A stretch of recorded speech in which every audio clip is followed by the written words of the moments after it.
അസ്സലാമു അലൈക്കും വറഹ്മത്തുള്ളാഹി അൽഹംദുലില്ലാഹി വസ്സലാത്തു വസ്സലാമു അലാ റസൂലില്ലാ. ക്യാമ്പസുകളിൽ എൻ്റെ മകൻ പോയാൽ എന്ത് അവസ്ഥയാണ് ഉണ്ടാവുക? എൻ്റെ മകളുടെ കാര്യം, ഹോസ്റ്റലിൽ എന്ത് സംഭവിക്കും? നമസ്കാരം ഇല്ലാതായി പോകുന്നൊരവസ്ഥയിലേക്ക് എത്തുമോ? ഒട്ടേറെ ആശങ്കകളാണ് രക്ഷിതാക്കൾക്കുള്ളത്. അതോടൊപ്പം കുട്ടികൾക്കും ഒരു വലിയ കടമ്പ കടന്നിട്ടാണ് പ്രൊഫഷണൽ സ്ഥാപനങ്ങളിലേക്ക്, കോഴ്സുകളിലേക്ക് നമ്മുടെ പ്രിയപ്പെട്ട ആൺകുട്ടികളും പെൺകുട്ടികളും എത്തിച്ചേരുന്നത്. ഈ പ്രതിസന്ധികൾക്ക് ഒരു ഉത്തരം ഉണ്ട്, ഒരു പരിഹാരം ഉണ്ട്. കാരണം ആ പരിഹാരത്തെക്കുറിച്ചുള്ള ആവശ്യം നമ്മുടെ ദാഹമാണ്.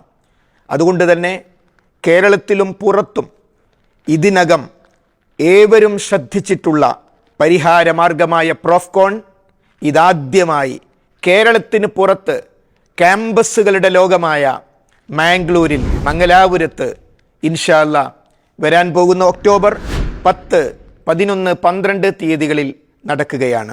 നമുക്കാവശ്യം പിടിച്ചു നിൽക്കാൻ ആവശ്യമായ കരുത്താണ്, അഭിമാനബോധമാണ്, ധാർമ്മികത. മതമുള്ളവരും ഇല്ലാത്തവരും ഇഷ്ടപ്പെടുന്നു. മാന്യമായ ജീവിതം, മാന്യമായ പെരുമാറ്റം, ഇതെല്ലാം പ്രകൃതിപരമായി ആളുകൾ ഇഷ്ടപ്പെടുന്നതാണ്. അതിന് വ്യക്തവും കൃത്യവുമായ മാർഗം ലോകത്തിൻ്റെ സൃഷ്ടാവ് ഫഇമ്മാ യഅതിയന്നകും മിന്നീ ഹുദൻ ഫമൻ തബിഅ ഹുദായ ഫലാ ഖൗഫുൻ അലൈഹിം വലാ ഹും യഹ്സനുൻ. എന്നിൽ നിന്നുള്ള, ലോകത്തിൻ്റെ സൃഷ്ടാവിങ്കൽ നിന്നുള്ള സന്മാർഗം, നേർമാർഗം നിങ്ങൾക്ക് വന്നുപെട്ടാൽ ആ നേർമാർഗത്തെ, സന്മാർഗത്തെ ആരെങ്കിലും പിൻപറ്റിയാൽ അവർ ഭയപ്പെടേണ്ടതില്ല, അവർ വ്യസനിക്കേണ്ടതില്ല. ഒരുപക്ഷെ ക്യാമ്പസ് ജീവിതം തീരും മുമ്പ് നാം വിദ്യാർത്ഥികൾ മരണപ്പെട്ടേക്കാം, നമ്മുടെ മക്കൾ ഈ ലോകത്തോട് വിട പറഞ്ഞേക്കാം. എങ്കിൽ ജീവിതമാകുന്ന പരീക്ഷണത്തിലുള്ള വിജയം ഏറ്റവും പ്രധാനമാണ്.